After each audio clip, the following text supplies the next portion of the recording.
So, good morning, everyone.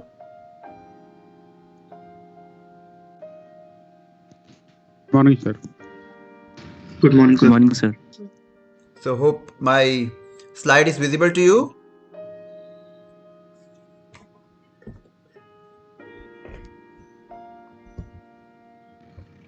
Yes, sir.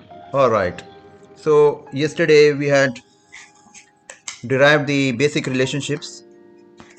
We had also seen that how a section progresses gradually into the plastic section, and initially, let's say the stresses are in the linear limit much below the yield point, and then the yield point comes.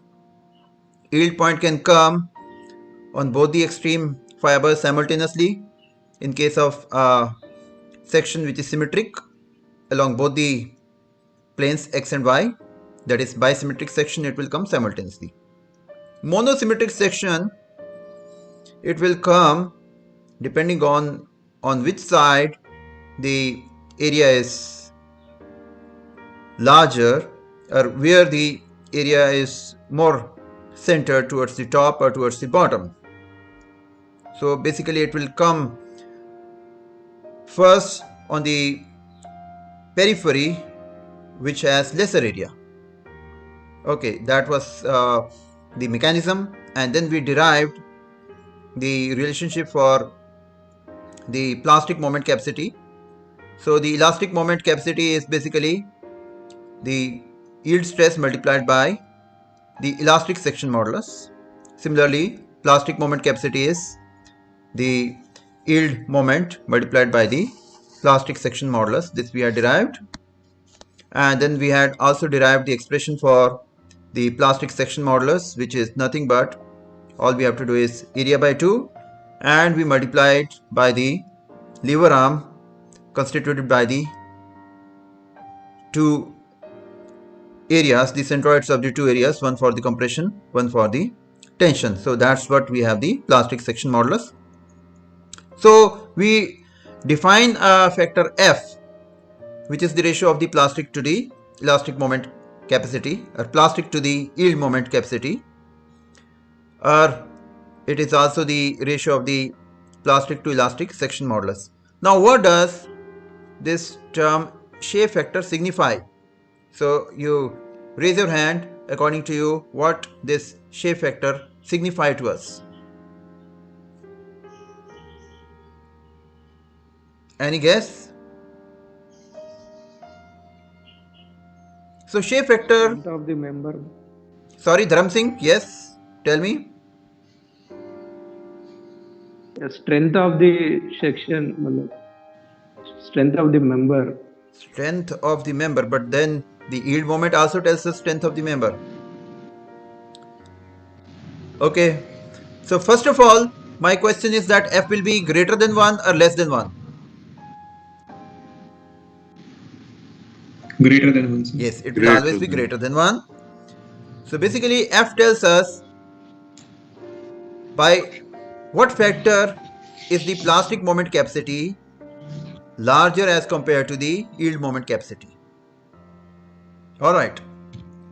So it tells us that if we carry out the plastic analysis and design, how much more advantage we would get. Alright. So let us solve a few examples. So I have already told you to keep your calculators with you. So first example is just a rectangular section. It does not require any calculator. So here, if for example we want to do the calculations of the plastic moment capacity, all we have to do is we divide the section into two parts. So this is a symmetric section. So here the elastic and the plastic neutral axis, they coincide with each other. And then we have marked the centroids of the two areas. And the distance between the two centroids is d by 2. Alright. So this we have done, and then all we have to do is we find out the elastic section modulus 1 by 6 BD square, and then we find out the plastic section modulus. So what will be the plastic section modulus now? Just tell me the value.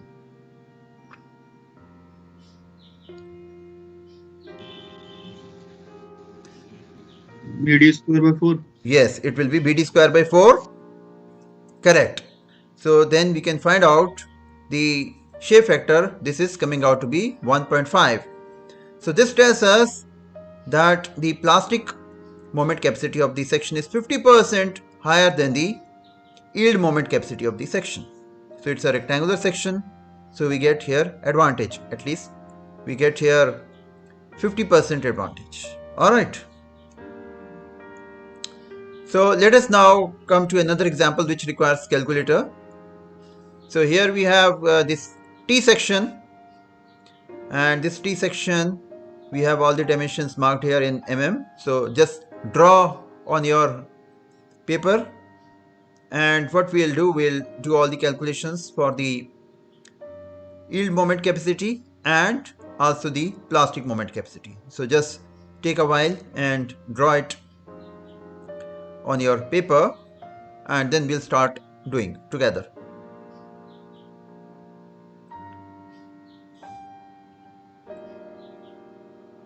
Flange width is 150 mm, flange thickness is 10 mm, overall depth is 200 mm, web thickness is 7 mm.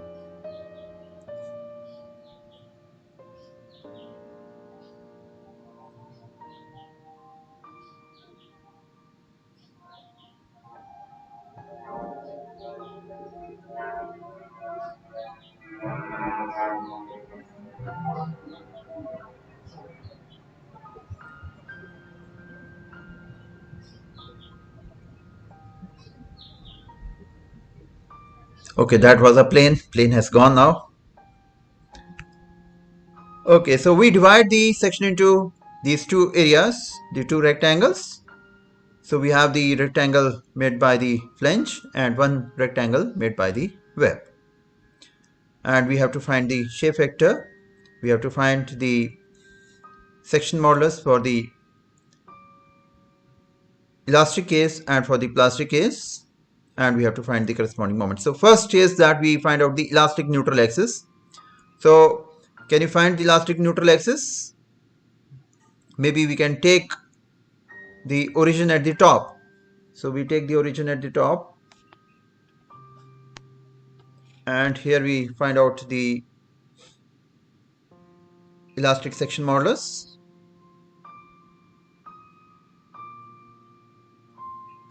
So basically it's just the first moment of the area. We have the two areas A1 and A2. So the corresponding distances of the centroids of the two areas multiplied by the distance of their centroids from the origin. So we have purposely taken the origin at the top. So we have the y1 and y2 like this.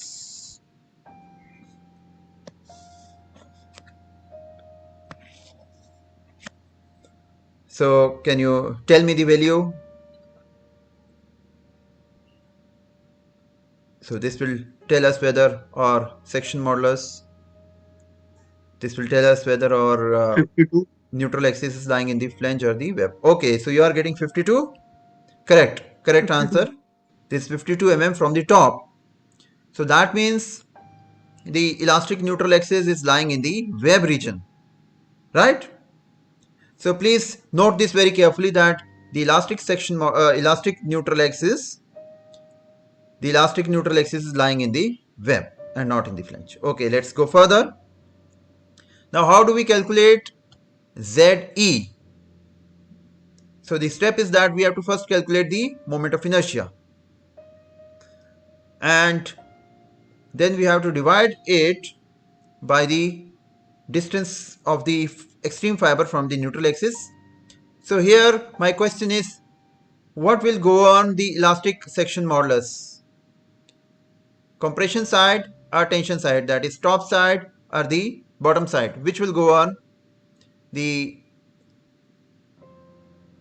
elastic section modulus?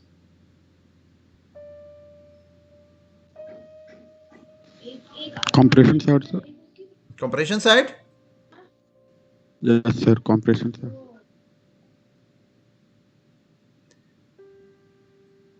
So here the compression side is stronger as compared to the tension side. Now my question, let me rephrase.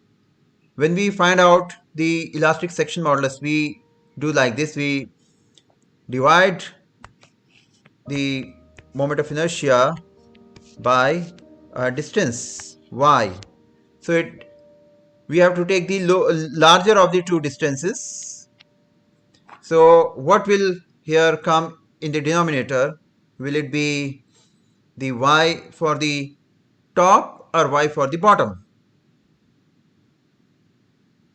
Y for the bottom, sir. Yes, y for the bottom. So basically we say that compression side is stronger, and with respect to the tensile stresses, we will be finding out the elastic section modulus. Alright, the two section moduli will have different values. So we'll take the lower of the two. So the one with respect to tension will be lower. Alright, fine. So let's go ahead. So how do we find the moment of inertia? So there are no unique ways of finding the moment of inertia. We have to use the parallel axis theorem. Okay, so we can divide in different rectangles and then we can use the parallel axis theorem. But I have an easy solution for you, that we know the fact that we can derive this, that the moment of inertia of a rectangular section about its edge is 13 BD cube. You can derive it. All we have to do is the parallel axis theorem. We know that about the centroid it's 1/12 BD cube, and then you add the using the parallel axis theorem area BD multiplied by the distance square, so you will get 1/3 BD cube. So why not we make use of this and get directly? So here we define one area like this. One area is the, so just pay attention, one area is the complete rectangle like this. Alright, and then we do subtraction from these two areas. So in single shot we can get the value of the moment of inertia of the above or the top portion about the elastic neutral axis. So elastic neutral axis is 52 mm down. So let's use this, and then we have the bottom area, so one contribution from there. So then we don't need to use the parallel axis theorem. So we have the bottom area number 1 and top area number 2, and then we have these areas which are to be subtracted, they are number 3. So this division is different from the previous one. So we have this I from area 1 plus I from area 2 and minus the I from area 3. So can you find out the value and check these distances? 148, 52 and 150 minus 7, are they correct?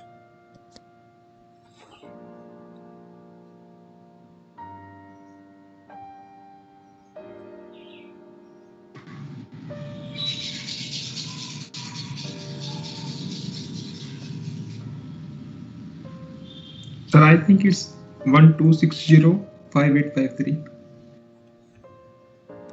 This is the answer in mm. So please just recheck.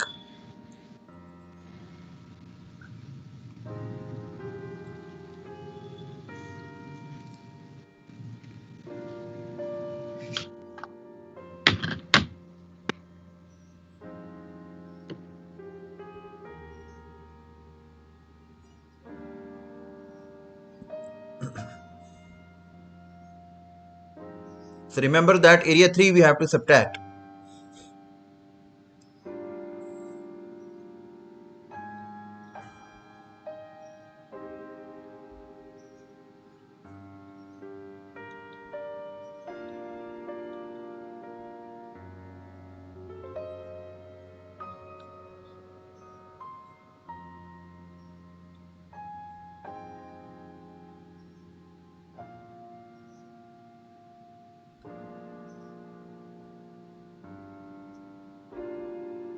There is it 11.06 into 10 ki power 6, sir. Correct. So we have got the I value. Then what is the next step? We have to get the elastic section modulus. So we will divide it by the distance of the extreme tensile fiber from the neutral axis, that is 148. Okay, so that is ZE. So please check that you are getting same value, 74750 mm cube.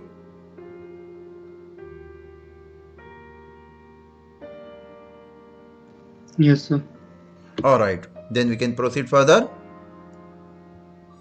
So we can now find the yield moment capacity. Can you now find the yield moment capacity? ZE you have, and multiplied by the yield stress 250 megapascal.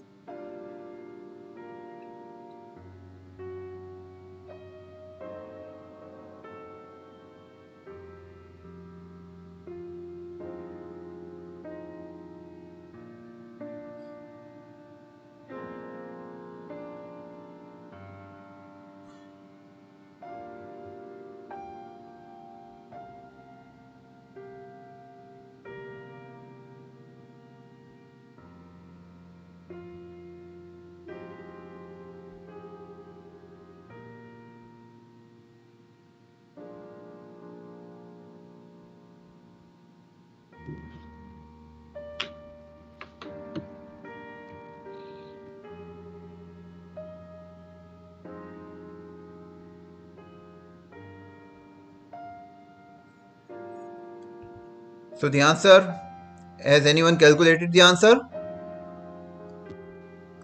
18.6875. Correct, 18.66 Close. or 67 kilonewton meter, right? This is the yield moment capacity. Now let's calculate the plastic moment capacity, and for that purpose we have to calculate the location of the plastic neutral axis. So now, how do we know that the plastic neutral axis is lying in the flange or in the web? Elastic neutral axis was lying in the web. So is it necessary that plastic neutral axis should also lie in the web? No, sir. So there is a very easy check. All we do is that we just calculate the area of the web and area of the flange. So what we find, the area of the web is smaller as compared to area of the flange, right? And the plastic neutral axis, it divides the entire section into equal areas. So it gives us the indication that the plastic section modulus should be lying in the flange, right? Because flange area is larger as compared to the web area. So some area has to be deducted so as to make the compression and the tension area so equal. So neutral axis must lie in the flange. So now what is your conclusion? When the section was elastic, the neutral axis was lower as compared to the condition that the section is now plastic. So observation is that the neutral axis has moved up, right? As the section has moved from elastic to plastic, the neutral axis has moved up. So why it has moved up? Any reason?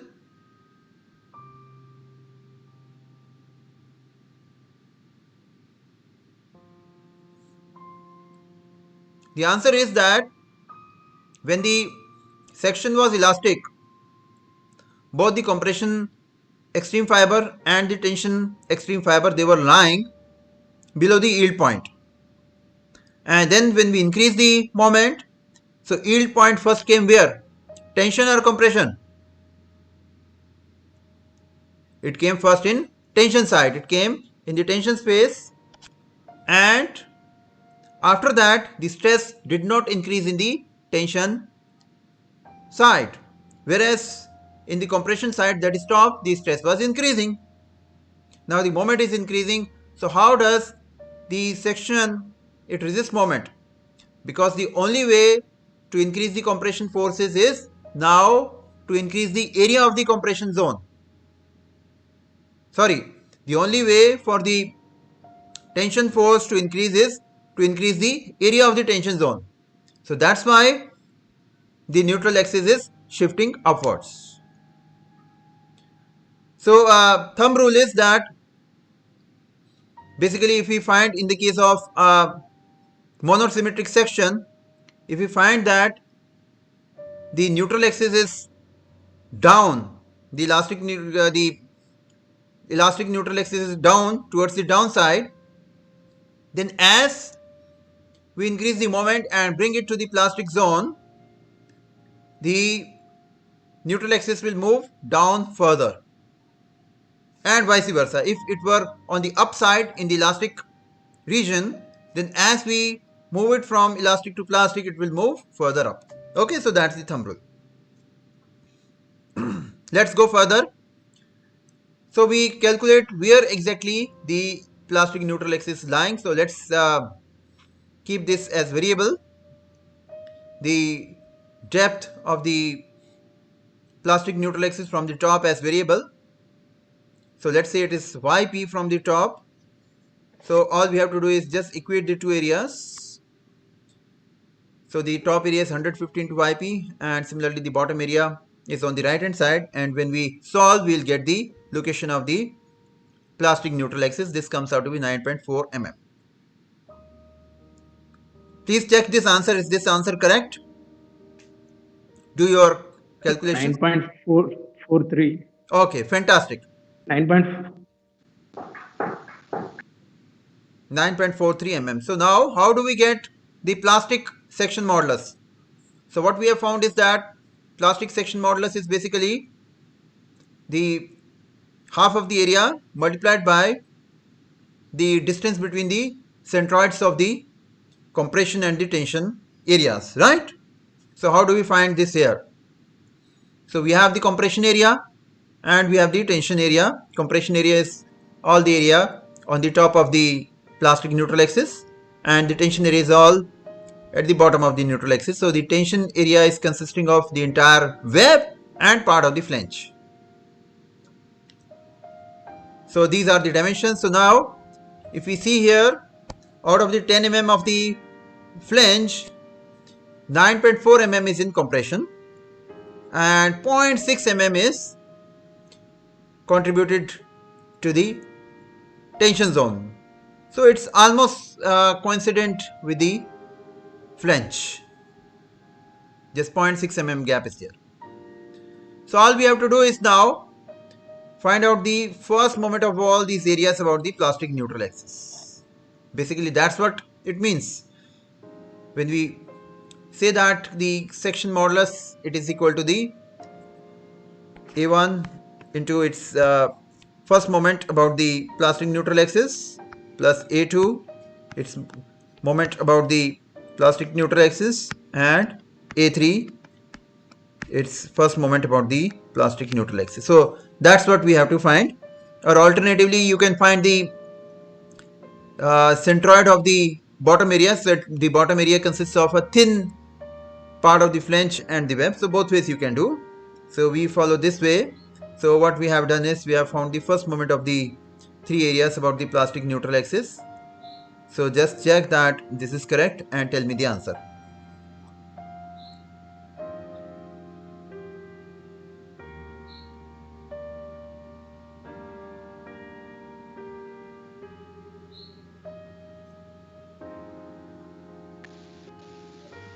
So 133801. Yes, correct. So 133801 millimeter cube is ZP, and now we can calculate the capacities, the moment capacities also. So the plastic moment capacity is sigma y into ZP. Can you tell me the value?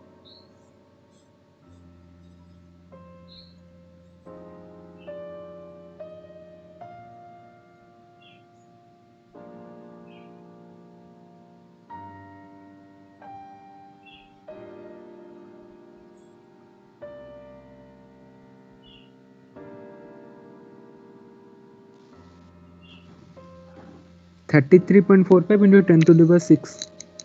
Exactly, correct. 33.45 kilonewton meter. And so we already have calculated the elastic moment capacity. So now we can find out the shape factor F. So this comes out to be 1.79, roughly 1.8. So it means that the plastic moment capacity of the section is 80% higher than the yield moment capacity. So if we do the plastic analysis and plastic design, we will save material, quite substantial material we can save. And because the section for which we design is only one particular section, and it's the failure also starts from the yielding starts from the top and the bottom, so the middle one has a lot of capacity. All right, so now it's your homework that you determine the F of these two sections. We have one circular section, solid circular section. So this is not a thin walled circular section, it is a solid circular section. And then we have an I section. Now this I section is not bisymmetric, it's only monosymmetric. So the top and the bottom flange, they have different widths. So these two problems you can solve as your homework.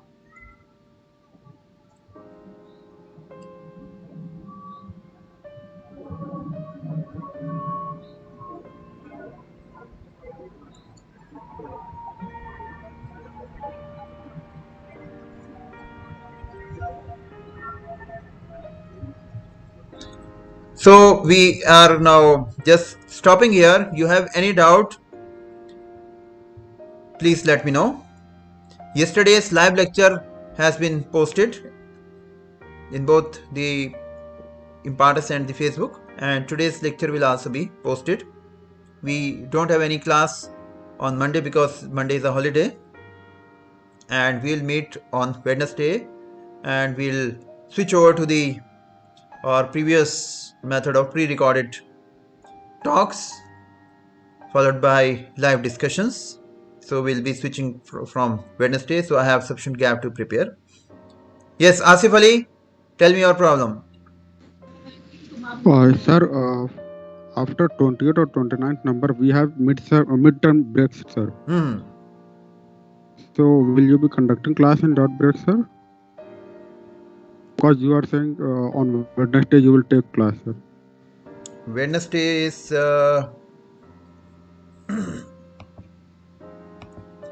Sir, and this Saturday is a working day, I guess. This Saturday is working day, but which day's timetable is to be followed? Sir, maybe Monday or Thursday. So Thursday. Thursday. So we will have a class. This Saturday, okay. And then you have checked the semester schedule. So semester schedule means when do you have the mid-semester break?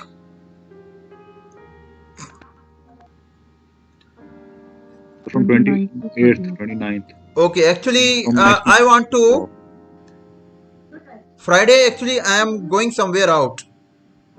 So I want to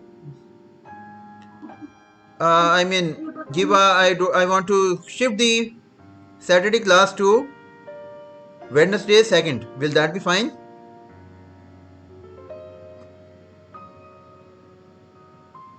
That instead of the Saturday, we have our class on Wednesday, that is 2nd.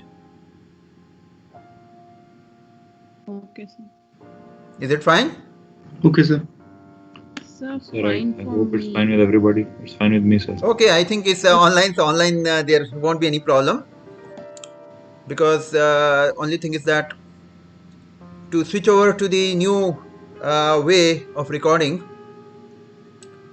basically it takes time. So that's why I have sufficient time from Friday, Saturday. Otherwise, even if I am traveling, I don't postpone the class, because I pre-record everything, and even if I am traveling, I have conducted sometimes your classes from outside also, so that makes the things easy. But because I have not yet the pre-recording available, so that's why I'm asking for more time, because on Saturday I'm not here, I'm traveling.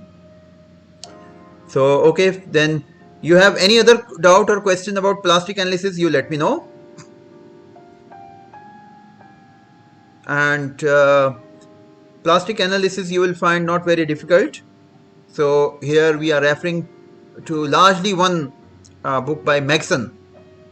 So that book is available in the e-version, electronic version from the library. If you go to the library website and you search for the book, you will find it. And the library will allow you to download one chapter. Because of the copyright rules, it does not allow the entire book to be downloaded, but one chapter it will allow. So you can download each chapter on the plastic analysis and you can start reading that. And plastic analysis, in fact, you already have good amount of exposure in your BTech also. So, but still some of you may not be having exposure. That's why I am doing in detail. So any doubt, anything you have related to this, you let me know.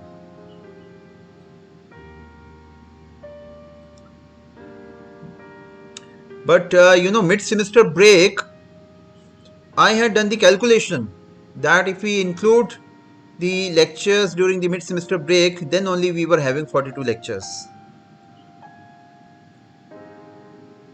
Because I did a counting of all the lectures. But anyway, I will check with the institute, because now when the classes are online, I don't think the mid-semester break is so that students they can go home. Usually the mid-semester break used to be near the Diwali, that students they can go home, or in between Diwali and Dashera, so that students go home.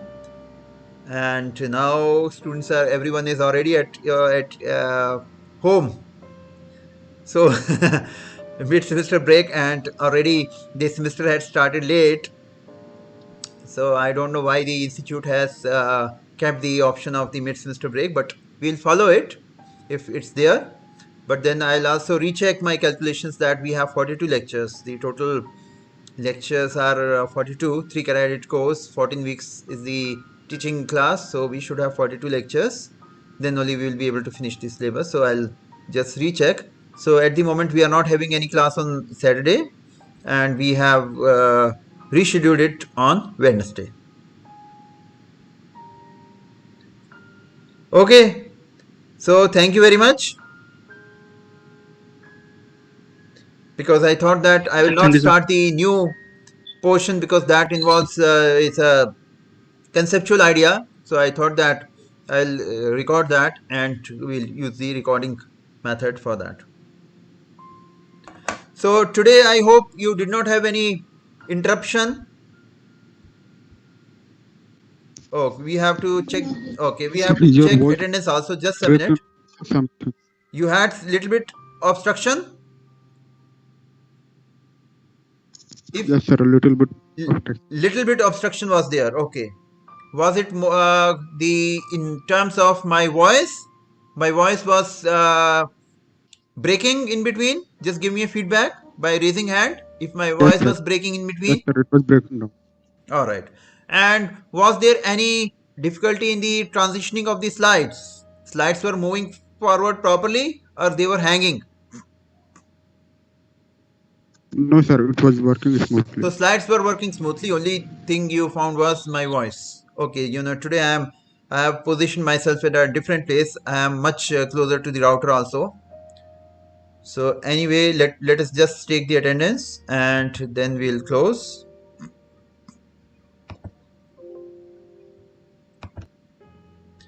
Just hold on.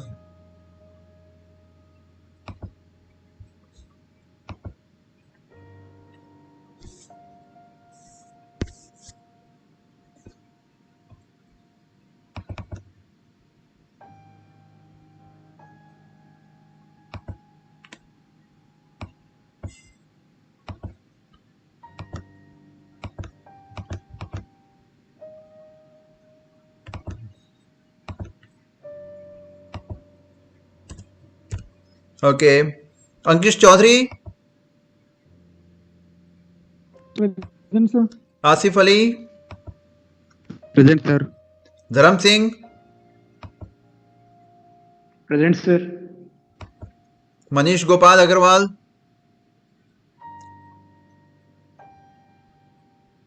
Manish Gopal Agarwal absent.